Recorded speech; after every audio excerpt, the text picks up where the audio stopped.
ربك أوحى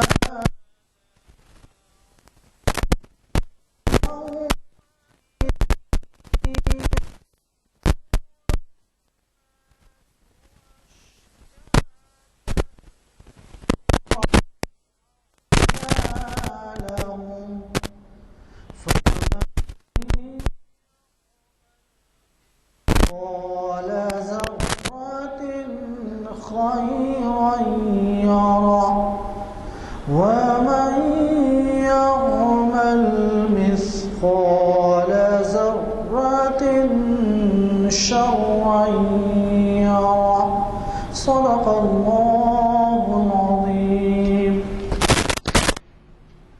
حضرات، جیسے کہ آپ واقف ہیں اور ابھی بعد نماز عصر اعلان کیا جا چکا ہے، آج ہماری تاریخ اسلام کی 657ویں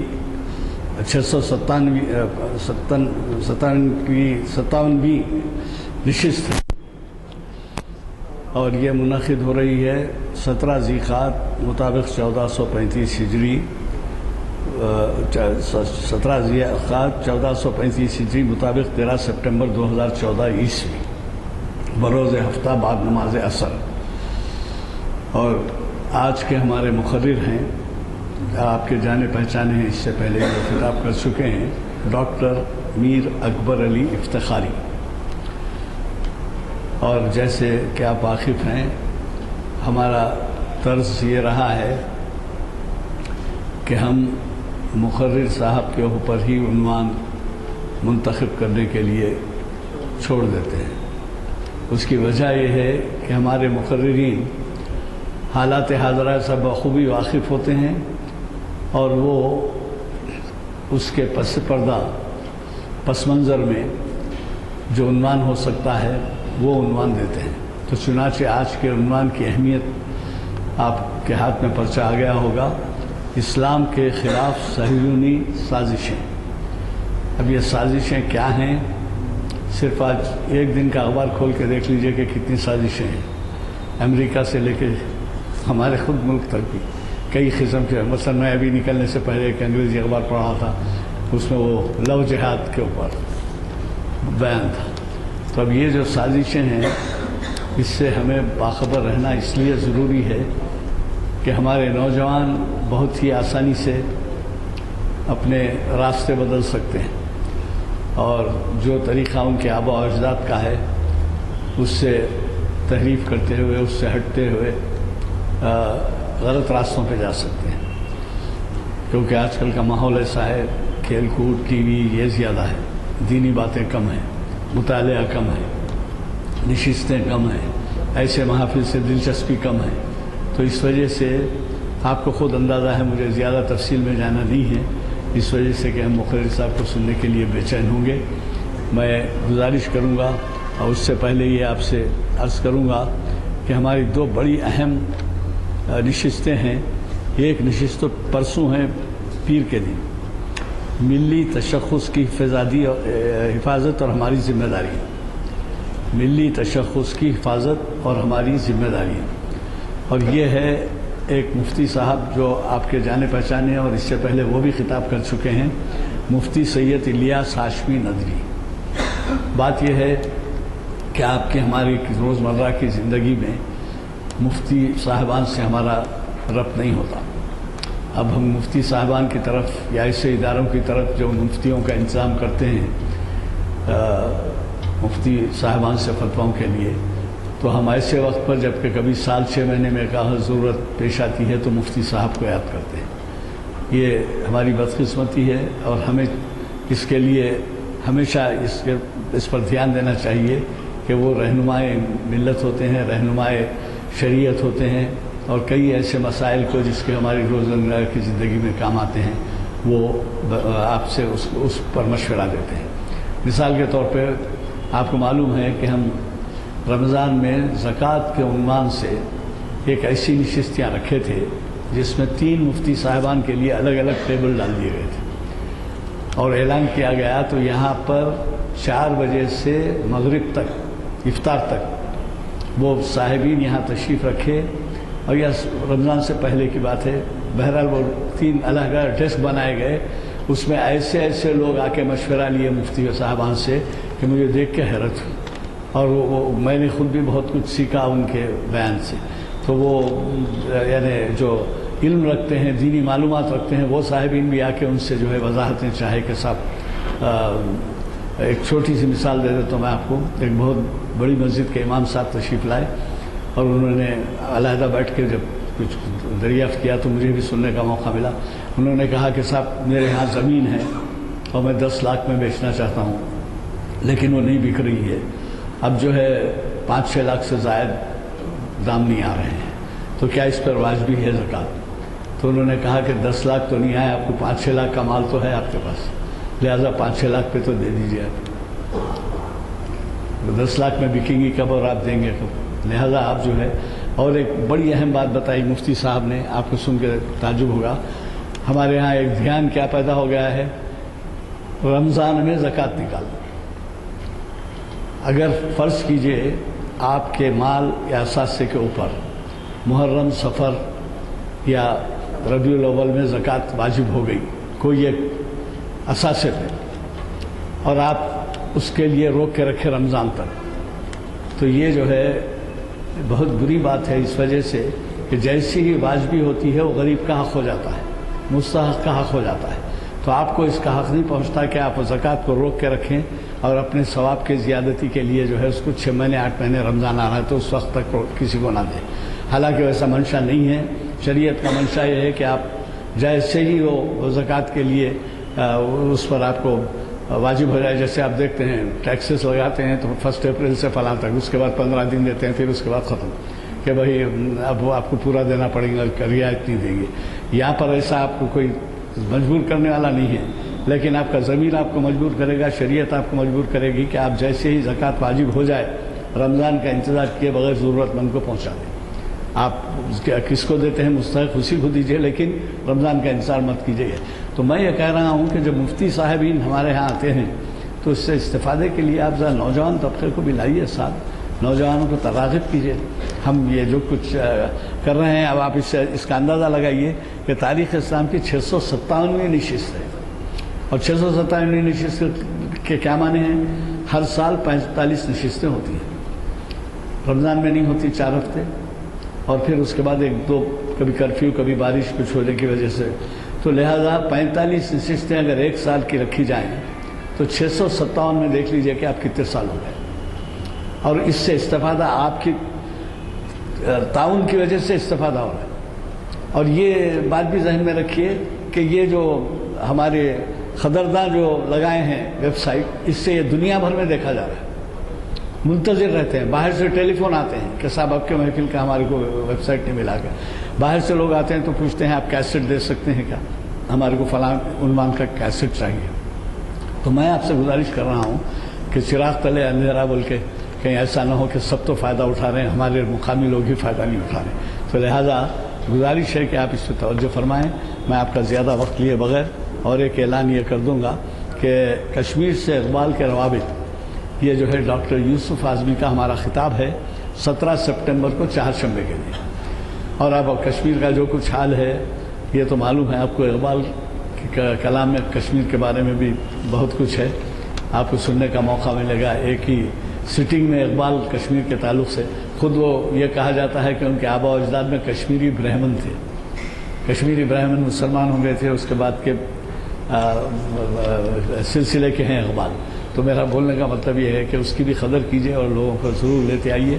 میں آپ کا زیادہ وقت لیے بغیر ہمارے آج کے مخرج صاحب سے گزارش کرتا ہوں ڈاکٹر میر اکبر علی افتخاری سے کہ وہ شہنشین پر تشریف لائیں اور ہمیں آپ اپنے خیالات سے استفادے کا موقع۔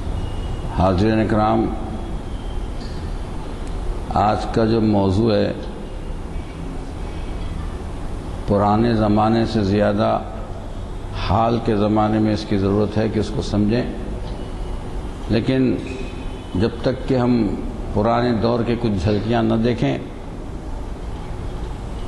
آج کے دور میں یہودیوں کی کارستانیاں سمجھ میں نہیں آئیں گی۔ اللہ تعالیٰ نے ہم سے پہلے 2 اور قوموں پر کتاب نازل فرمائی۔ حضرت موسیٰ علیہ السلام کی امت کو جو یہود کہا جاتا ہے اس پر تورات نازل فرمائی، اور حضرت عیسیٰ علیہ السلام پر انجیل نازل فرمائی، اور دونوں کو قرآن کریم میں اللہ تعالیٰ نے والذین آتیناہم الکتابہ سے خطاب کیا ہے کہ وہ لوگ جس کو ہم نے کتاب دی ہے، اور جہاں کہیں والذین آتیناہم الکتاب ہوتی ہے اس کے مراد یہود و نصارہ ہوتے ہیں، اور جب ضرورت ہوتی ہے کھل کر کہے تو اللہ تعالیٰ وہاں یہود اور نصارہ استعمال کرتا ہے۔ تو یہ یہود حضرت موسیٰ علیہ السلام کی امت ہیں، اور ان کی تورات میں لکھا ہے کہ نبی آخر الزماں تشریف لانے والے ہیں، بلکہ آپ کے شمائل شریف اس کے اندر موجود ہیں، آپ کے حالات زندگی کو بیان کیا گیا ہے، اور اتنا وہ سرکار دو عالم صلی اللہ علیہ وسلم کو یاد کرتے ہیں کہ جب کبھی کوئی مصیبت آتی دعا کرتے تو حضرت موسیٰ علیہ السلام کی دعائی نہیں دیتے، بلکہ سرکار دو عالم صلی اللہ علیہ وسلم کے وسیلے سے دعا کرتے تھے۔ یہ بہت پرانی یہ قوم ہے یہ، اور ان کا ہر عالم یہ جانتا تھا کہ نبی آخر الزماں تشریف لانے والے ہیں، اور یہودیوں کا ہر شخص سرکار دو عالم صلی اللہ علیہ وسلم کو پہچانتا تھا، جانتا تھا۔ اسی لیے قرآن کریم میں اللہ تعالیٰ نے فرمایا والذین آتیناہم الکتاب یعرفونہ کما یعرفون ابناءہم، کہ وہ لوگ جو اہل کتاب ہیں، اے حبیب آپ کو ایسے پہچانتے ہیں، یعرفونہ وہ ان کو ایسے پہچانتے ہیں، ان کو سمرا سرکار دو عالم صلی اللہ علیہ وسلم کو ایسے پہچانتے ہیں جیسے کہ کما یعرفون ابناءہم، جس طرح وہ اپنے بچوں کو پہچانتے ہیں۔ جب انسان اپنے بچوں سے کما حقہ واقف ہوتا ہے، اس کی ہر ادا سے واقف ہوتا ہے، اس سے ہر طرح سے واقف ہوتا ہے، تو اللہ تعالیٰ نے فرمایا کہ یہ وہ لوگ ہیں اہل کتاب جو آپ سے ایسے ہی واقف ہیں جیسے کہ وہ اپنے بچوں سے واقف ہوتے ہیں۔ یعرفون کما یعرفون ابناءہم۔ اب لیکن اس کے نتیجہ کیا ہوا کہ اس میں ایک گروپ ایسا ہے کہ جو حق کو چھپا رہا ہے، اور حق کو چھپانے کا مطلب سرکار دو عالم صلی اللہ علیہ وسلم کی ذات گرامی کی عظمت کو چھپا رہا ہے۔ ان والذین آتیناہم الکتاب یعرفونہ کما یعرفون ابناءہم وان فریقا منہم لیکتمون الحق، اور یقیناً ان میں ایک گروپ ایسا ہے، ایک فریق ایسا ہے، لیکتمون الحق، جو یقیناً حق کو چھپاتا ہے۔ اور حق کو کیا چھپاتا ہے؟ وہ سرکار دو عالم صلی اللہ علیہ وسلم ذات بابرکت کو چھپاتا ہے۔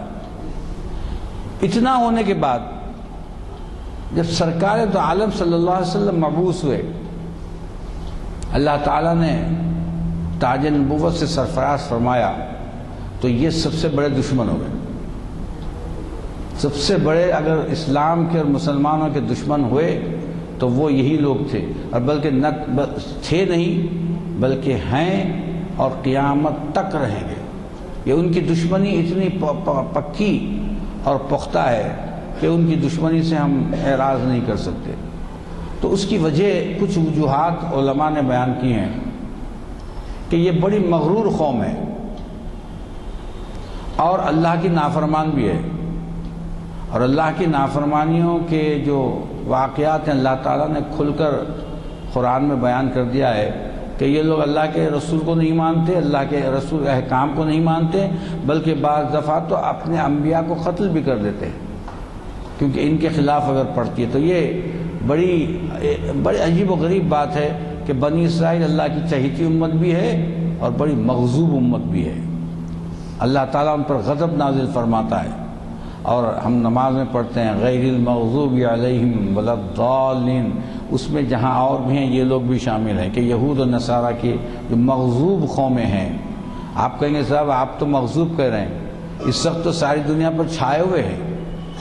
یہ چھایا ہوا ہونا عارضی ہے، حقیقت میں ہم اس کے اللہ کے چہیتے بندے ہیں، ہماری امت مرحومہ ہے اور امت وسط ہے، لیکن وہ جو اس وقت نظر آ رہے ہیں ان کی نوعیت ایسی ہے کہ جیسے کہ ایک پانی کا بلبلہ ہے اور جب پھٹ جاتا ہے تو ختم ہو جائے گا۔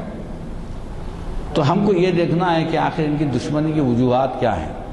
تو علماء نے کہا کہ بڑے مغرور ہیں، یہ سمجھتے تھے کہ بنی اسرائیل میں پے در پہ مسلسل انبیاء آتے رہے، کئی انبیاء آئے، تو ان کا یہ خان تھا، ماننا تھا کہ یقیناً یہ نبی آخر الزمان بھی ہمارے پاس آئیں گے اور بنی اسرائیل کو ہی یہ اعزاز ملے گا۔ لیکن جب سرکار دو عالم صلی اللہ علیہ وسلم عرب میں تشریف لائے، جو بنی اسرائیل سے تعلق نہیں رکھتے تھے، جہلائے عرب تھے، اس وقت ان کا کوئی مذہب نہیں تھا، اس میں جب تشریف لائے تو ان کی دشمنی بڑھ گئی کہ سب یہ جو ہم سمجھتے تھے کہ ہمارے پاس آئیں گے اب وہ ادھر آ گئے، تو لہذا ان کو جو دشمنی بڑھی تو بس اس کی وہ لوگ اس چیز کے درپے ہو گئے کہ اسلام کو اور بانی اسلام کو کسی طرح کا بھی نقصان پہنچائیں۔ تو سرکار دو عالم صلی اللہ علیہ وسلم کی حیات مبارک سے جو یہ نقصان پہنچا رہے ہیں وہ آج تک اس کا سلسلہ جاری ہے اور رہے گا۔ ایسا نہیں ہے کہ یہ کبھی ختم ہوگا، یہ ختم اس وقت ہوگا جبکہ حضرت عیسیٰ علیہ السلام، حضرت امام مہدی علیہ السلام ان کا خلا خما کریں گے۔ یہ احادیث میں قیامت کے قریب کے نشانیوں میں ہے کہ پتھر کے پیچھے بھی یہ چھپیں گے تو پتھر پکار کر کہے گا کہ دیکھو میرے پیچھے یہودی چھپا ہوا ہے۔ تو یہ اس وقت تک تو یہ بڑے عروج پر رہیں گے اور ان کی اپنی کارستانیاں چلتی رہیں گی۔ اور جیسے سرکار نے فرمایا کہ مومن بڑا بھولا ہوتا ہے اور سارے کے سارے مومن بھی بھولے ہیں، جو ان کی چکر میں بھی آ جاتے ہیں۔ اور پھر قرآن کی ایسی آیات، کھلی آیات ہیں جو ہمیں سمجھ میں، جو عموماً جو عرب والے ہیں ان کو سمجھ میں نہیں آتی۔ یا ایھا الذین آمنوا لا تتخذوا اليہود والنصارى اولیاء من دون، کہ اے ایمان والو تم مسلمانوں کو چھوڑ کر یہود و نصارہ کو دوست نہ بناؤ۔ اللہ تعالیٰ نے حکمت سے کہا۔ ہم کیا کر رہے ہیں سب؟ مسلمانوں کو تو چھوڑ دیے، اب آج ہمارے پکے دوست کون ہیں؟ وہ یہود ہیں، نصارہ ہیں۔ ہم سمجھتے ہیں صاحب وہ ہمارے بڑے خیر خواہ ہیں، خیر خواہی تو ان میں کہاں آئے گی، وہ تو دشمن ہیں۔ اللہ تعالیٰ نے کھلا کہہ دیا ہے کہ یہ یہود و نصارہ تمہارے کیا ہیں، فرماتا ہے لَتَجِدَنَّ أَشَدَّ النَّاسِ عَدَاوَةً لِلَّذِينَ آمَنُوا الَّذِينَ يَهُودُ وَالَّذِينَ أَشْرَكُوا، کہ اے حبیب آپ پائیں گے قریب میں کہ جو ایمان والوں سے بہت دشمنی رکھنے والے ہیں، بے انتہا دشمنی رکھنے والے ہیں، یہ قرآن کہہ رہا ہے، کوئی حالات نہیں کہ بتا رہے ہیں، جو دشمنی رکھنے والے ہیں، وہ فرمایا الیہود والذین اشرکوا، کہ یہود اور مشرکین تمہارے دشمن ہیں۔ تو یہ جب اللہ تعالیٰ نے یہ بھی فرما دیا تو یہ مسلمہ بات ہو گئی۔ اب اس کے اندر چون چرا اور ایکسیپشن کی کوئی بات نہیں ہے، کوئی استثناء کی کوئی بات نہیں آئے گی۔ تو بس یہود اور مشرکین دشمن ہیں، بس ہیں۔ ہمیں یہ سمجھ میں نہیں آتا، ہمیں یہ سمجھ میں نہیں آتا۔ یہ کیوں سمجھ میں نہیں آتا؟ یہ کچھ مسالے ہیں، کچھ اپنی کرسی کی فکر ہے، کچھ اپنے تخت و تاج کی فکر ہے کہ بھئی یہ ان کے ساتھ رہیں تو ہم بچ جائیں گے، لیکن یہ ناممکن ہے۔ تو میں عرض کر رہا تھا کہ یہ شروع سے دشمن ہیں۔ اب ایک مثال آپ نے کئی دفعہ سنا ہوگا، اس سرکار دو عالم صلی اللہ علیہ وسلم کو ایک یہودی عورت نے دعوت دی، آپ تشریف لائے اور اس نے اس میں زہر ملا دیا، اور خطرناک قسم کا زہر تھا وہ۔ آپ جیسے ہی کھانے کے لیے بسم اللہ فرمائی تو بوٹی نے کہا کہ یا رسول اللہ مت کھائیے، میرے اندر زہر ہے، میرے اندر زہر ہے۔ تو آپ رک گئے اور سب کو روک دیا۔ اب وہ عورت مسلمان ہو گئی، اس سے پوچھے کہ بھئی تو نے ایسا کیوں کیا؟ بولے صاحب ٹیسٹ ہے، ٹیسٹ ہے، اگر یہ جھوٹے نبی ہیں تو گوشت کھا لیں گے، مر جائیں گے تو ہم کو نجات مل جائے گی، اور اگر حقیقی نبی ہیں تو ان کو اللہ تعالیٰ بتا دے گا، تو لہٰذا ان کو اللہ تعالیٰ نے بتا دیا کہ حقانیت کی نشانی۔ یہ تو چھوٹی چھوٹی مثالیں ہیں۔ مدینہ شریف اب جب تک سرکار دو عالم صلی اللہ علیہ وسلم مکہ شریف میں تھے، آپ کو جو ہے کافرین مکہ، مشرکین مکہ سے سابقہ پڑتا، ان سے جنگیں ہوتی، لیکن جب سرکار دو عالم صلی اللہ علیہ وسلم ہجرت فرمائے، مدینہ شریف تشریف لائے، تو سب سے بڑا معرکہ ہوا بدر کا معرکہ۔ لیکن اس سے پہلے شاید آپ نے سنا ہوگا، پڑھا ہوگا کہ یہود مدینہ شریف میں یہود کی کثرت تھی، اور 3 بڑے اس کے گروہ تھے، قبیلے تھے، ایک بنو قریظہ اور بنو قنیقہ، یا ایسے وہاں کے حاکم کے طور پر یہ تھے بنو عامر۔ تو آپ نے فراست نبوی سے ان کے ساتھ معاہدہ کر لیا کہ بھئی یہ ہمیں تنگ نہ کریں، چونکہ وہ بھی اہل کتاب ہیں، یہود بھی اہل کتاب ہیں، اور سرکار دو عالم صلی اللہ علیہ وسلم بھی نبی برحق ہیں، تو آپ نے ان سے معاہدہ کر لیا کہ بھائی جیو اور جینے دو۔ معاہدہ ہوا، اس سے پہلے کہ میں نے تقریر میں وہ معاہدہ بتایا تھا۔ لیکن یہ یہود ان کی سرشت میں دشمنی اور نافرمانی ہے، جیسے کہ حضرت موسیٰ علیہ السلام کے زمانے میں کہ بھائی ایسا مت کرو، برابر کریں گے، ہفتے کے دن شکار مت کھیلو، مچھلی مت پکڑو، نہیں، وہ ہفتے کو ہی پکڑیں گے۔ کیوں؟ ان کے سرشت میں، ان کی فطرت میں نافرمانی ہے، عدول حکمی ہے۔ تو معاہدہ تو ہو گیا، اور جب جنگ بدر ہو رہی تھی تو معاہدہ برقرار تھا۔ جب جنگ بدر میں فتح ہوئی تو ان لوگوں کو بڑی ہیبت ہو گئی کہ صاحب جب یہاں جم جائیں گے تو فتح تو ہو گئی، بڑی مشکل ہے۔ اب یہاں سے وہ لوگ اپنا کام شروع کیا، انہوں نے سازش کرنی شروع کی۔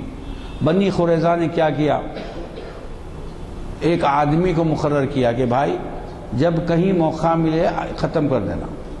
ایک دفعہ سرکار دو عالم صلی اللہ علیہ وسلم ایک دیوار کے سائے میں تشریف فرما ہے، تو تاریخ میں لکھا ہوا ہے کہ ان لوگوں نے اس سے کہا کہ جاؤ پتھر پھینک دو تاکہ ان کا خاتمہ ہو جائے، نعوذ باللہ۔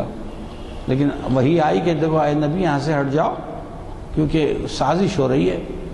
تو آپ وہاں سے ہٹ گئے، اور آپ کے ساتھ بڑے جید صحابہ ساتھ تھے، جیسے حضرت ابو بکر صدیق رضی اللہ تعالیٰ عنہ، حضرت عمر، حضرت علی، حضرت عثمان وغیرہ سب تھے، اور ڈھونڈ رہے ہیں۔ تو لوگوں نے کہا کہ صاحب وہ چلے گئے۔ جب آپ تشریف لائے تو آپ نے فرمایا دیکھو یہ سازش کی تھی ان لوگوں نے۔ تو اب اس سازشوں پہ سازشیں ہونے لگی، تو آپ نے کیا کیا صاحب؟ ان کے خلاف جنگ فرمائی، اب بنی قریظہ کو شکست دے دی، اور اس کے ساتھ قینقاع کو شکست دے دی۔ اب یہ اتنے خطرناک تھے، لاکھ شکست دیں لیکن تو بھی یہ باز آنے والے نہیں۔ تو کیا ہوا صاحب؟ سب سے پہلا جو تاریخ اسلام میں جلاوطنی ہوئی ہے وہ ان لوگوں کی تھی، یہودیوں کی تھی۔ حکم تو یہ دے دیا گیا تھا کہ ان یہودیوں کو ختم کر دیا جائے، لیکن وہ جو قبیلے والے تھے ان لوگوں نے کہا کہ نہیں صاحب ہم جلاوطن ہو جاتے ہیں، یہاں سے ہٹ جاتے ہیں۔ تو سرکار دو عالم صلی اللہ علیہ وسلم رحمۃ اللہ عالمین ہیں، آپ نے رحم فرمایا اور اپنے کرم سے کہا کہ ہاں یہاں سے تم جلاوطن ہو جاؤ، اپنے اسلحہ چھوڑ کر جو لے جاتے ہو لے جاؤ۔ تو یہ یہود آج بھی دیکھیے وہی بات ہے، یہ یہود بہت مالدار لوگ ہوتے ہیں، کثرت سے ان کے پاس مال ہوتا ہے۔ آج بھی اگر کوئی قوم مالدار ہے تو وہ یہود ہے، اور امریکہ کو چلانے والے بھی یہی مالدار یہود ہیں، مال ہی مال بہت ہے۔ تو اس زمانے میں بھی یہ مدینہ کے یہودیوں کے پاس مال تھا، تو وہ ان لوگوں نے کیا کیا؟ اسلحہ چھوڑ دیا اور سارے کے سارے اپنا سامان اسباب لے کر چلے گئے۔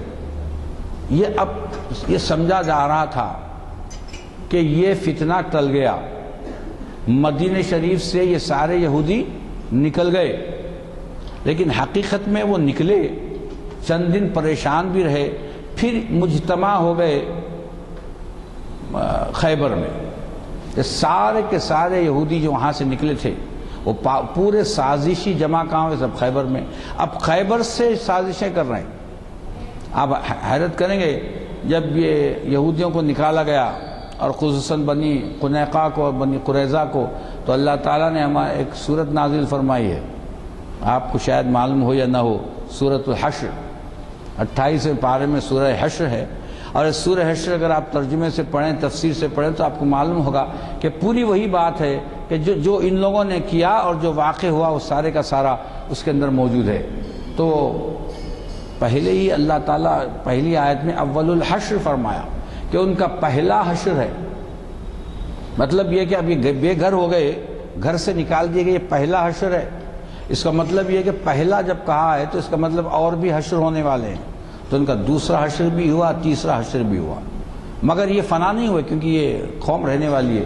پہلا حشر تو یہ ہوا جس کو قرآن کریم نے فرمایا کہ اول الحشر کا نام دیا ہے، تو سرکار نے ان کو جلاوطن کیا، بے عزت کیا، ان کے جھاڑوں کو، ان کے نخلستانوں کو تباہ کر دیا تاکہ پھر ان کے ادھر میلان نہ ہو۔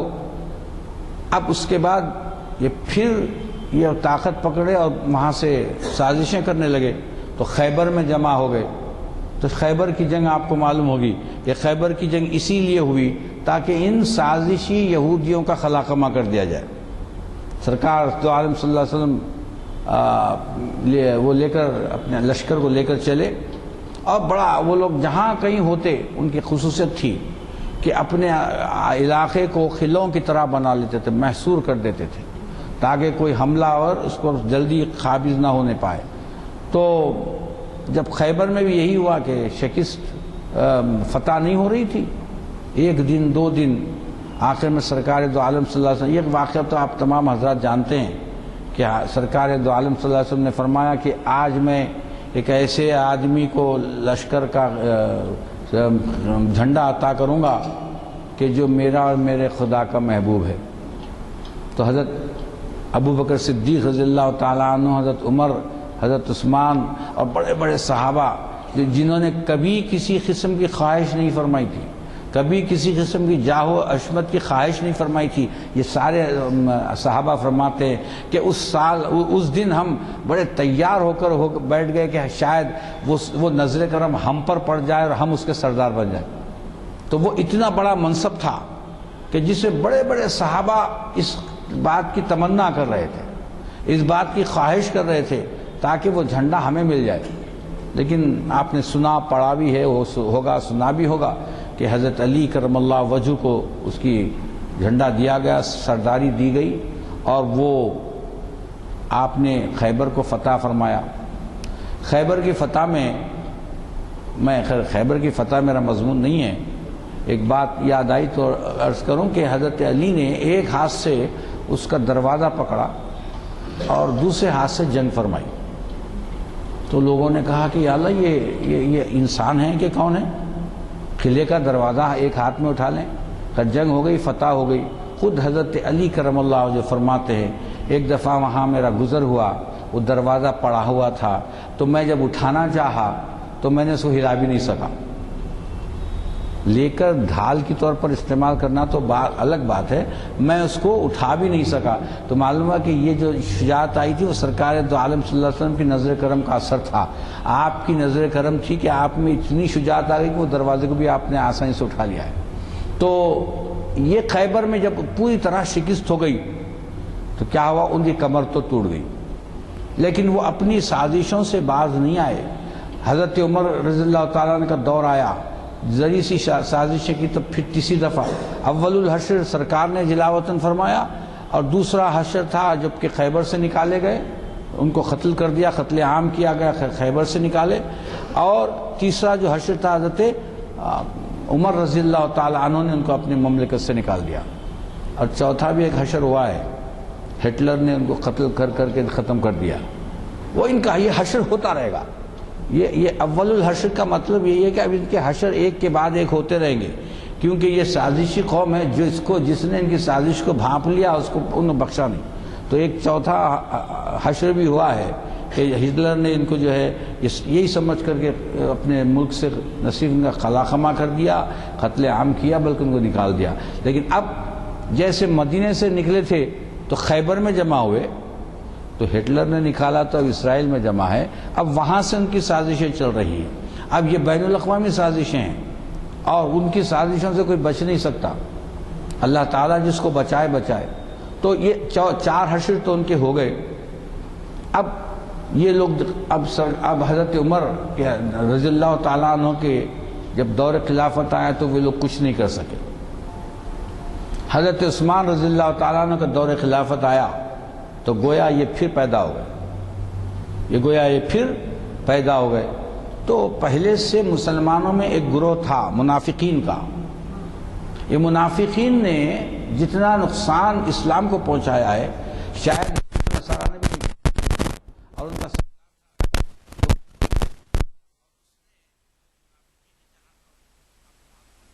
ہمیشہ منافقین کی مذمت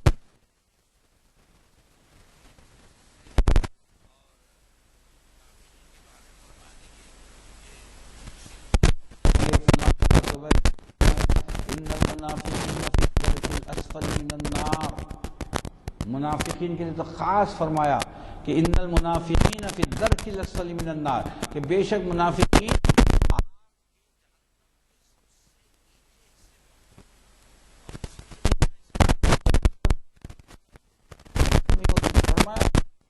وہ ہیں نہیں رکھیں گے بلکہ فی الدرک الاسفل من النار، کہ ہم ان کو آگ کے جہنم کے سب سے نچلے ترین درجے میں رکھیں گے۔ تو یہ منافقین نے جو نقصان پہنچایا اس کا آپ حد و حساب نہیں کر سکتے۔ انہی منافقین کی وجہ سے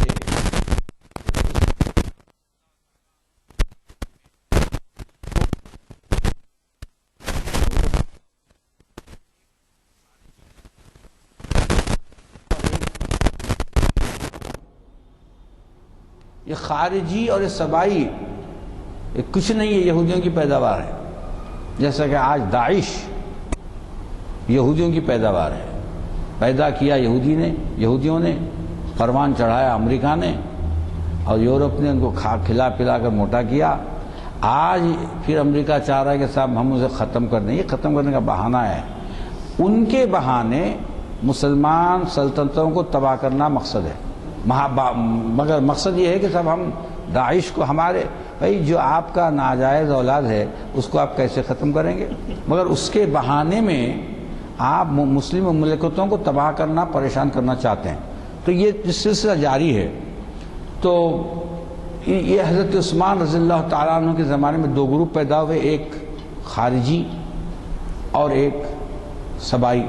خارجیوں کا سلسلہ بنی تمیم سے ملتا ہے۔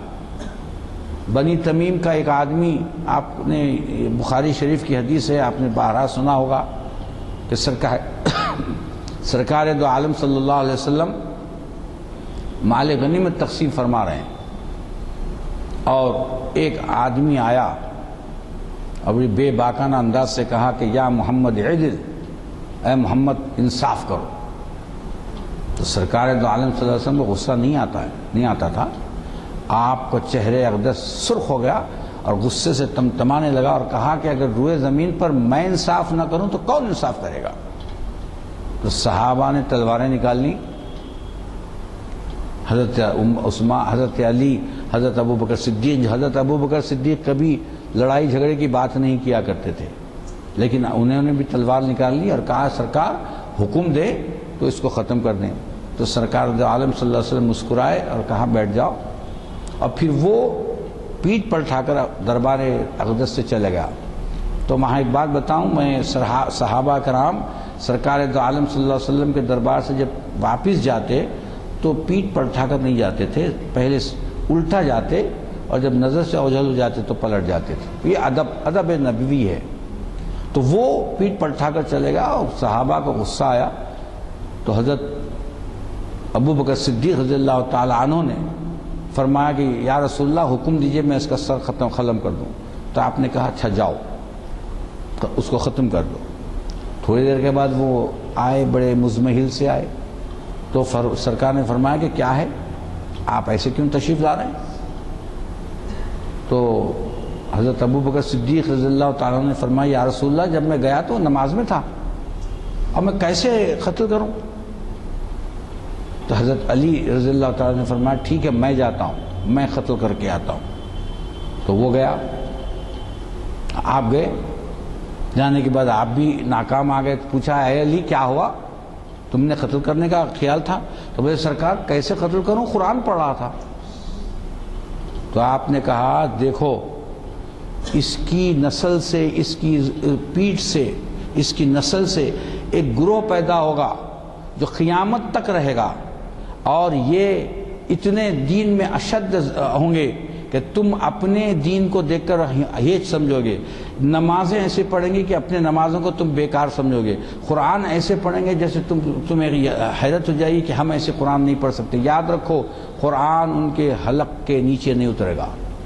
تو لوگوں نے پوچھا یا رسول اللہ نشانی بتائیے، نشانی بتائیے. تو کہا اونچے تہبند ہوں گے، لمبے کرتے ہوں گے اور سر منڈائے ہوئے ہوں گے.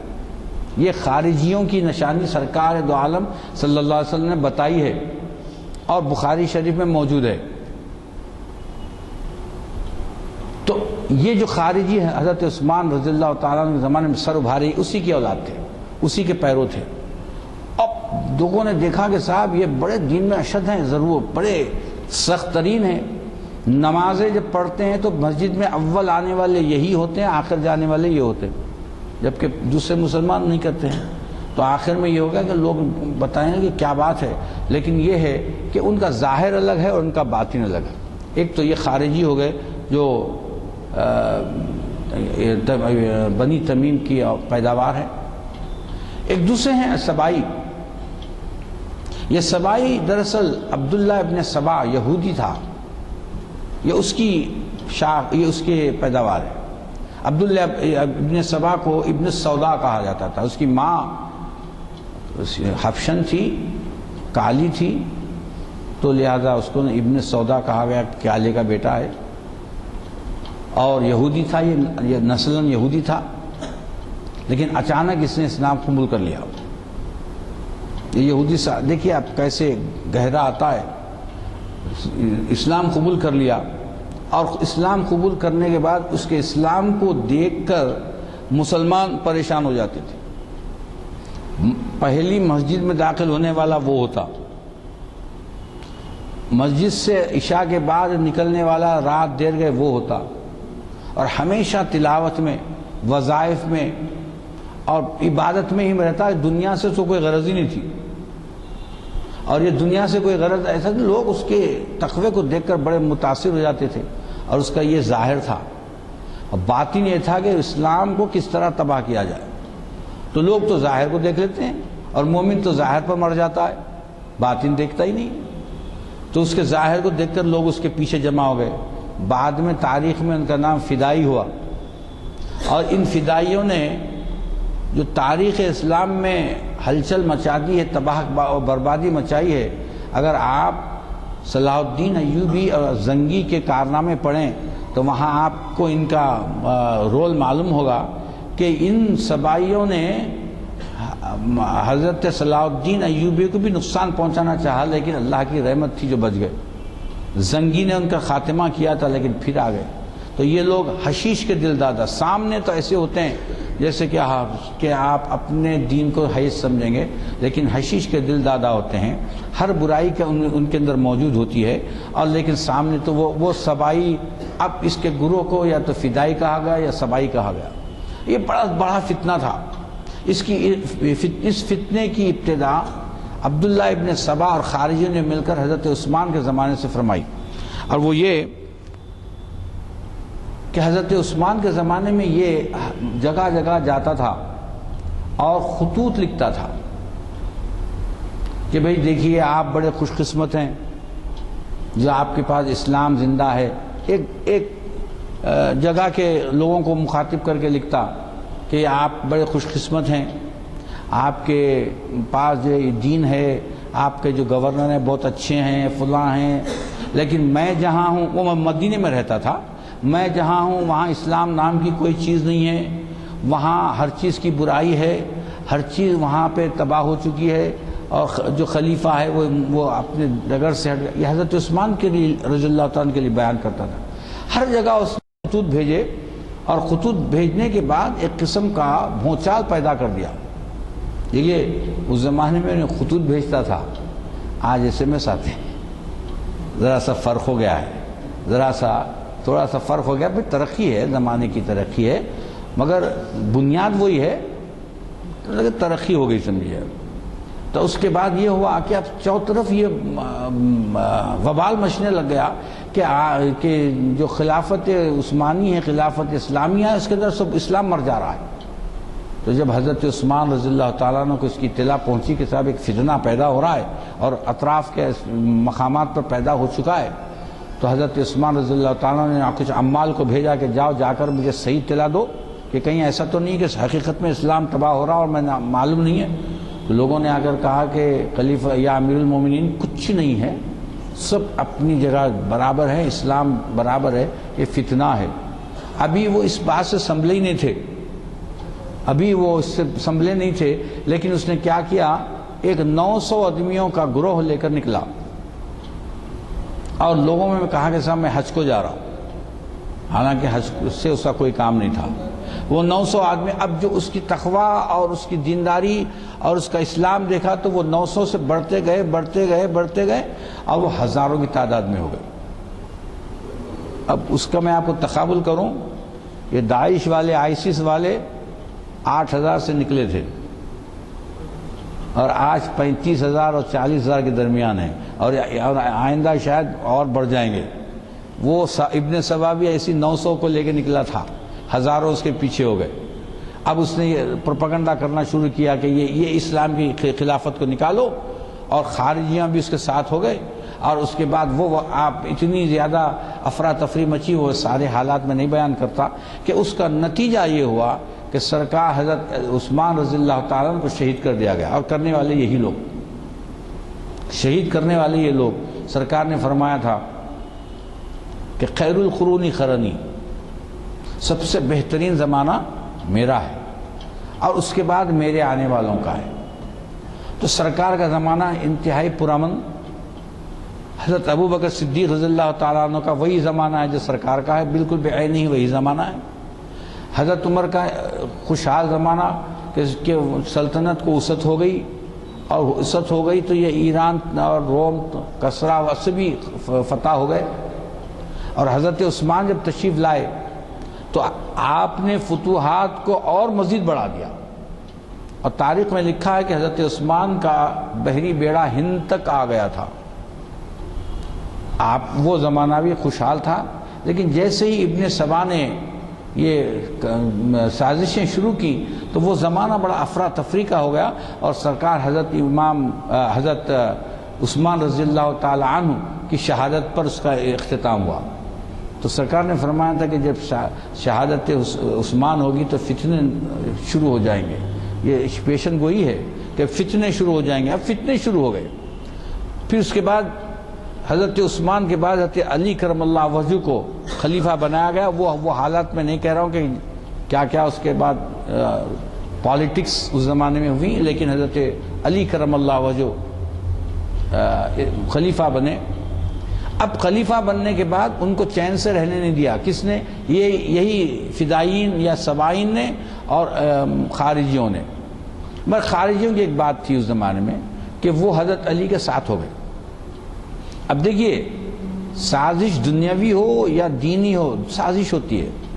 اب ان کی خارجیوں کی کیا سازش تھی کہ انہوں نے حضرت علی کو اتنا بڑھاوا دے دیا کہ ان کو حضرت عیسیٰ کے برابر بنا دیا, خدا بنا دیا.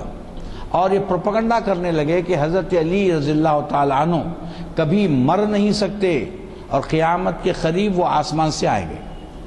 یہ ساری چیزیں پھیلا دی, اور حضرت علی نے کئی دفعہ اس کا یہ بات کی تردید کی, لیکن وہ لوگ کیا ہوئے, ان کے ساتھ ہو گئے. نہیں بولے نہیں, آپ سب سے بڑے ہیں. آج ایک فرقہ ہے جو شام میں ہے, وہ حضرت علی کو خدا مانتا ہے, علوی ہیں, خدا مانتا ہے. تو ایسے کئی فرقے ہو گئے. تو تاریخ میں لکھا ہے, مولانا ابو الحسن ندوی رحمۃ اللہ علیہ نے بھی لکھا ہے کہ یہ شیعہ سنی کا جو تفرقہ ہوا انہی لوگوں سے ہوا, اور یہ لوگ شیعہ فرقے کے بانی ہیں.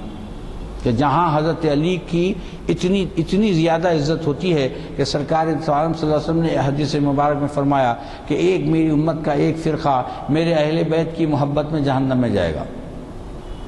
تو یہ وہی فرقہ ہے جو خارجیوں نے بنایا اور فدایان علی کے نام سے مشہور ہوئے. لیکن فدایان علی نے کیا کیا؟ اسلام کی جڑ کو نقصان پہنچا دیا، اسلام کی بنیاد کو نقصان پہنچایا کہ جہاں اسلام میں اللہ وحدہ لا شریک کے سوا کوئی نہیں ہے، انہوں نے حضرت علی کے بارے میں اتنا غلو کیا کہ ان کو خدائی سے ملا دیا. لیکن بعد میں مخالف بھی ہو گئے حضرت علی کے ساتھ. جب اب ان لوگوں کی سبائیوں کی اور خارجیوں کی وجہ سے کیا ہوا، ایسا تفرقہ ہوگا کہ حضرت علی کو مسلمانوں کے خلاف تلوار اٹھانی پڑی، مسلمانوں کے خلاف تلوار اٹھانی پڑی. جب حضرت عثمان رضی اللہ تعالیٰ عنہ کی شہادت ہو گئی تو یہ سبائی اور خارجی آئے حضرت علی کے پاس اور کہا امیر المومنین آپ اس کا قصاص لیجیے. تو حضرت علی نے کہا کہ قصاص لینا ممکن نہیں ہے، ہمارے ایڈوکیٹ صاحب بیٹھے ہوئے ہیں. پہلی چیز قصاص کے لیے مجرم پکڑا جائے، ثبوت ہو اور اس کا ثبوت جرم ثابت ہو جائے تو تب قصاص لے. ایک گروہ ہے انبو ہے کثیر نے قتل کیا اور کون ہے معلوم ہی نہیں. تو پہلے آپ نے کہا کہ بھئی تم پہلے میری اطاعت تو کرو اور میری اطاعت کر کے تم کس پر تم کو یہ بات ہے جرم ثابت ہوتا ہے لاؤ، ہم اس پر جرم ثابت کریں گے قصاص لیں گے. تو بولتے نہیں آپ پوروں سے قصاص لو. تو تاریخ میں لکھا ہے کہ جب حضرت علی نے ارادہ فرمایا کہ قصاص لوں تو شام کے 10,000 کا لشکر کھڑا ہو گیا اور کہا اے علی تم اگر قصاص لینا تو ہم سب سے لو. تو کیا آپ 10,000 کو قتل کریں گے قصاص کے لیے؟ تو اب جب یہ بات بہت بڑی تو یہ خارجیوں نے، آج کل بھی دیکھیے خارجی ایسے جو بات کو قرآن کی لاتے ہیں، بولے اے علی تم جانتے ہو کہ اللہ سب سے بڑا ہے؟ تو بولے ہاں. تو ہر چیز میں حکم اسی کا ہوگا، ہر چیز میں حکم الحکم الا للہ ہے؟ تو بولے ہاں ہے. تو بولے بس حکم بھی اللہ ہی بنے گا. حکم الگ ہے، حکم الگ ہے. حکم تو اللہ تعالیٰ دیتا ہے، حکم وہ جو دونوں کسی کے قضیے کو فیصلہ کرے. تو سرکار حضرت علی نے فرمایا کہ اللہ تعالیٰ کیسا حکم بنے گا؟ اللہ تعالیٰ کو کہاں سے آپ لا کر حکم بنائیں گے؟ تو بہرحال تحکیم کی ہوئی. تو اب ایک دو بڑی افسوسناک جنگیں ہیں تاریخ اسلام میں جو ان یہودیوں کی وجہ سے ہوئی، اور ان یہودیوں کی وجہ سے ہزارہا مسلمانوں کا قتل ہوا، اور قتل کرنے والے بھی مسلمان تھے، قتل ہونے والے بھی مسلمان تھے. پہلی جو جنگ ہے تاریخ میں ہے جنگ جمل. تو ان خارجیوں نے کیا کیا؟ یہی مطالبے کو لے کر قصاص کے مطالبے لیا.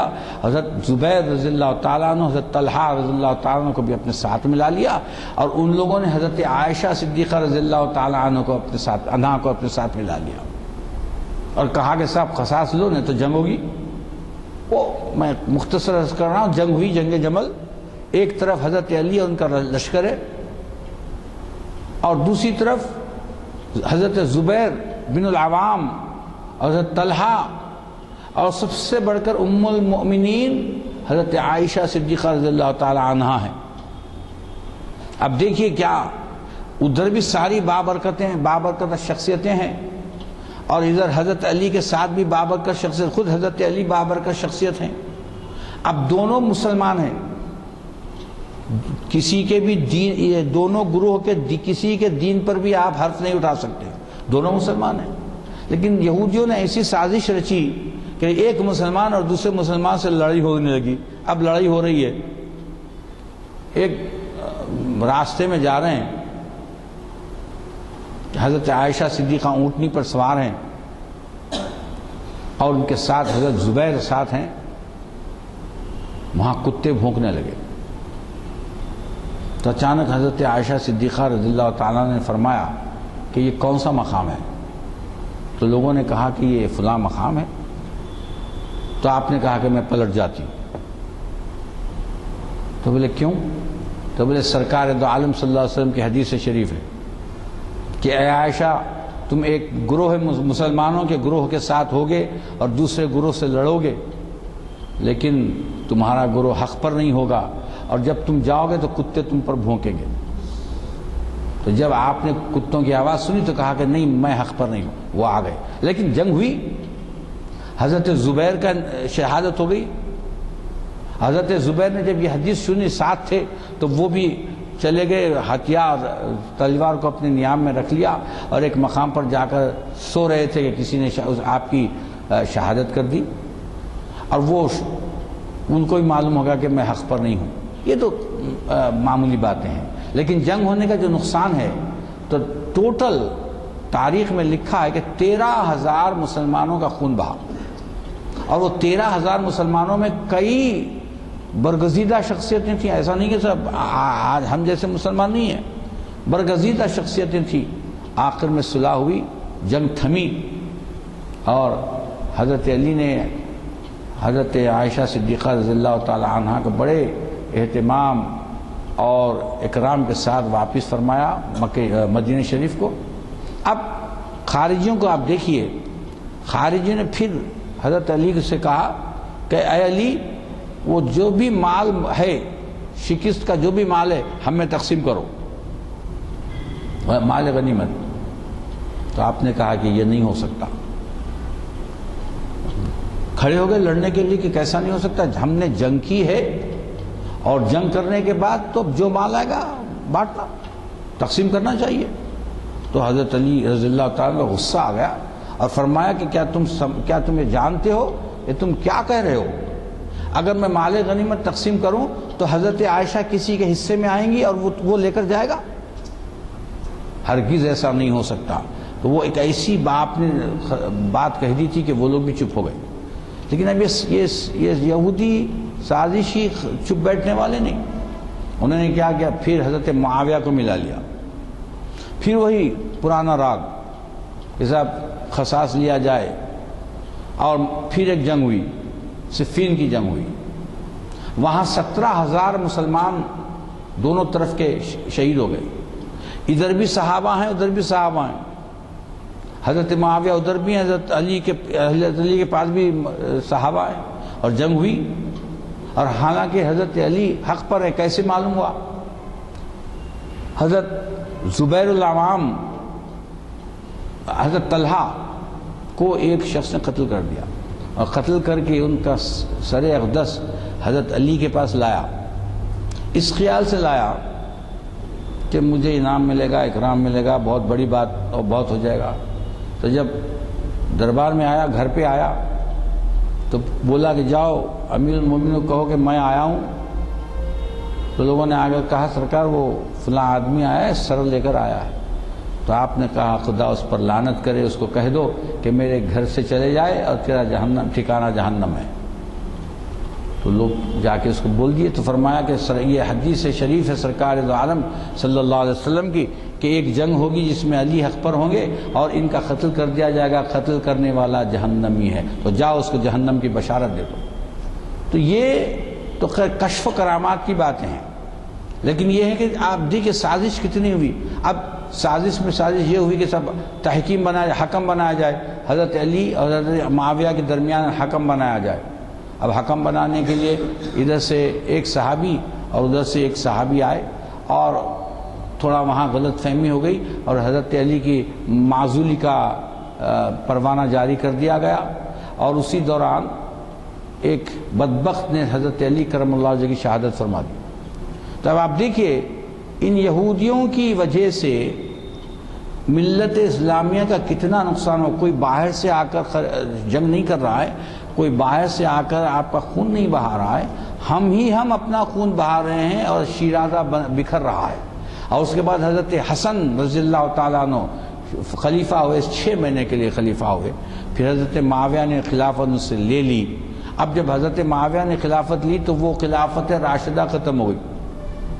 خلافت راشدہ جس کو خلافت راشدہ نے ہدایت یافتہ جو خلافت تھی، تو یہی 4 کے ہیں، حضرت ابوبکر صدیق رضی اللہ تعالیٰ عنہ، حضرت عمر رضی اللہ تعالیٰ عنہ، حضرت عثمان، حضرت علی کرم اللہ وجہ رضی اللہ تعالیٰ عنہما۔ یہ ان کی خلافت راشدہ ہے۔ جب حضرت معاویہ نے حکومت لے لی، خلافت نہیں، خلافت ختم ہو گئی، تو جب حکومت لے لی تو اس حکومت کی وجہ سے جو انہوں نے ملوکیت، اب وہ خلافت کو ملوکیت میں بنا دیا، تبدیل کر دیا، اور پھر ملوکیت میں تبدیل کیا تو پھر اس کے جو نقصانات ہیں انہی یہودیوں کی وجہ سے، جو اگر یہ سازش نہ کیا ہوتا تو یہ خلافت راشدہ ختم نہ ہوتی اور یہ ملوکیت میں تبدیل نہ ہو جاتی۔ اور یہ تو میں نے کچھ جھلکیاں آپ کو تاریخ اسلام کی بتائی ہیں، اگر پوری آپ دیکھتے بیٹھے تو گھنٹوں گزر جائیں گے کہ ان کی جو سازشیں ہیں خلافت عباسیہ میں ان کی سازشیں ہیں، اور بنو امیہ کی خلافت میں ان کی سازشیں ہیں، اور وہ لڑا دیتے ہیں ایک دوسرے سے۔ پھر یہی نہیں، جب صلاح الدین ایوبی جنہوں نے بیت المقدس فتح کیا تھا، 1170 میں بیت المقدس انہوں نے فتح کیا تھا، تو 1967 میں پھر یہودیوں نے اس پر قبضہ کر لیا۔ آپ کو معلوم ہونا چاہیے کہ 67 کی جو جنگ ہوئی تھی تو اس 67 سے آج تک قبلہ اول یہودیوں کے پاس ہے۔ تو حضرت صلاح الدین ایوبی نے وہ فتح کیا تھا، مگر بہت نبرد مار ہے۔ آج بھی اگر آپ دیکھیں، آج کے میں بھی یہ آپ کو سلسلہ نظر آئے گا، وہ سبائیوں کا سلسلہ نظر آئے گا۔ چہرہ بدلا ہوا ہے، ان کا حلیہ بدلا ہوا ہے، لیکن سبائی فتنہ موجود ہے، یہودی فتنہ موجود ہے۔ یہودی کسی کو، مسلمان کو چین سے رہنے نہیں دیتے۔ یہ اسرائیل دراصل کیا ہے، وہ اس خطے کا ایک کینسر ہے جو بیچ میں ڈال دیا گیا ہے، اور وہ کینسر کا علاج ہوتا نہیں، اور لوگ بیٹھتے ہیں۔ اندازہ لگائیے 67 میں قبلہ اول چلے گیا، اتنے ممالک، مسلمان ممالک ہونے کے باوجود، عرب ممالک ہونے کے باوجود، ایک چھوٹا سا ملک ہے اسرائیل، وہ یہودیوں کا ہی ہے، اسرائیل ہے، اس سے قبلہ اول نہیں لے سکے۔ کیوں نہیں لے سکے؟ کہ ہم نے کس کو دوست بنایا ہے؟ ہم نے دوست بنایا ہے نصارہ کو، ہم نے دوست بنایا ہے یہودیوں کو، ہم نے دوست بنایا، اپنے دشمنوں کو دوست بنا لیا ہے، اور ہمارے لوگوں کو آپ نے چھوڑ دیا۔ آج ہم قومیت کی بات کرتے ہیں، قومیت کا راگ الاپتے ہیں، عرب قومیت وغیرہ وغیرہ، یہ بھی انہی کی سازش ہے۔ آج آپ اندازہ لگائیے، آج سے 150-200 سال پہلے ہمارے ہاں دینی تعلیم، دنیاوی تعلیم الگ نہیں تھی، ایک ہی تعلیم ہوتی تھی، اور اس میں دنیاوی کی تعلیم ہوتی، جیسے حضرت امام رازی رحمۃ اللہ علیہ، جہاں امام المحدثین ہیں اور بہترین مفسر ہیں، میتھمیٹیشین ہیں، کیمیا کے ماہر ہیں، تو دنیا کی بھی تعلیم آپ کے پاس ہے، دین کی بھی تعلیم آپ کے بہت سے کارنامے ہیں۔ ابن حبان جہاں تفسیر و حدیث کے امام ہیں، وہاں پہ کیمسٹری کے بھی امام ہیں، ہم لوگ ان کو بولتے ہیں صاحب کیمسٹری کی بنیاد ابن حبان سے ہے۔ تو یہ ساری چیزیں کیا ہوتی تھی، ایک 40-50 سال پہلے جائیے آپ، ایک ہمارے شہر میں ایک حکیم تھے بہت مشہور، وہ جامع نظامیہ کے پڑھے ہوئے اور حکمت فرماتے تھے، اور بڑے حاذق حکیم تھے، کیونکہ وہاں وہ حکمت بھی پڑھائی جاتی تھی، جامع نظامیہ میں حکمت بھی پڑھائی جاتی تھی۔ آج یہ سازشیوں نے، یہود اور نصارہ نے ایک فیصلہ یہ کیا کہ جب تک ان کے پاس علم ہے ٹوٹل دین دنیا کا، جب تک علم ہے ان کو ہم زیر نہیں کر سکتے، تو کیا کرنا چاہیے، ان کے علم کو بانٹنا، دنیا کا علم، دین کا علم۔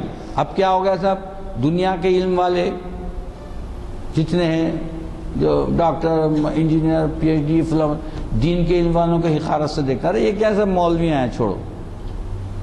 اور یہ جو مولویاں ہیں، جو بڑے بڑے علماء ہیں، محدثین ہیں، مفسرین وغیرہ وغیرہ ہیں، یہ دنیا کے علم والوں کو خاطر میں نہیں لاتے، کہتے ہیں کہ صاحب یار ہمارا علم جو قیامت تک رہنا، تمہارا کیا ہے، تم مر گئے، خبر سے بھی نہیں آئے گا۔ تو یہ کیا تفریق جو پیدا کی ہے، یہی یہودیوں کی اور سازش ہے، صہیونیوں کی اور عیسائیوں کی سازش ہے، جو آج ہمارے پاس دین کی تعلیم، دنیا کی تعلیم ہو گئی، دو الگ الگ ہو گئے۔ دین والا دنیا کی تعلیم حاصل نہیں کر رہا ہے، دنیا کی تعلیم حاصل کرنے والا دین کی تعلیم حاصل نہیں کر رہا۔ اس سے کیا ہوگا، آج ہماری قوم دین سے بے بہرا ہے، آج ہماری قوم کو دین نہیں معلوم، اسلام کیا ہے نہیں معلوم، اور اگر زیادہ ہو جائے تو وہ انٹرنیٹ دبا لیں گے، وہ یہودیوں کی چیزیں پڑھیں گے اور اسی پہ بحث کرنے لگیں گے۔ تو میں نے کہا نا، جب انہیں خطوط لکھتا تھا ابن سبا، عبداللہ ابن سبا، اور آج اس کی اولاد وہ SMS، وہ MMS وغیرہ میں آپ کو مبتلا کر کے رکھی ہے۔ ہم وہ دیکھتے ہیں، ہم بحث اسی کی کرتے ہیں، یہ سمجھتے ہیں کہ صاحب وہ جو وہ انٹرنیٹ میں ہے وہی ہمارا سب سے دین ہے، حالانکہ دین ہمارا کتابوں میں رکھا ہوا ہے، کتاب پڑھنے کی تو توفیق ہوتی نہیں۔ تو یہ اس بات سے میں آپ آخر میں یہی کہوں گا کہ ہمیں ہوشیار رہنا ہے اور اللہ سے دعا کرنا ہے کہ پروردگار ہمیں ان کی سازشوں سے محفوظ فرما، اور ان کی سازشوں سے جو ساری دنیا میں ایک طوفان بدتمیزی اور ابتری پھیلی ہوئی ہے، پروردگار امن و امان پھیلا دے اور مسلمانوں کو طاقتور بنا دے، اور اتنا طاقتور کر دے کہ اس صہیونی سازشوں اور عیسائیوں کی سازشوں سے نبرد آزما ہو جائیں اور ہم کو مشرکوں پہ غلبہ عطا فرما۔ اللہم دمر الیہود والنصارى والمشرکین، اللہم دمر الیہود والنصارى والمشرکین، صلی اللہ تعالی علی خیر محمد وآلہ وصحبہ اجمعین، والحمد للہ رب العالمین۔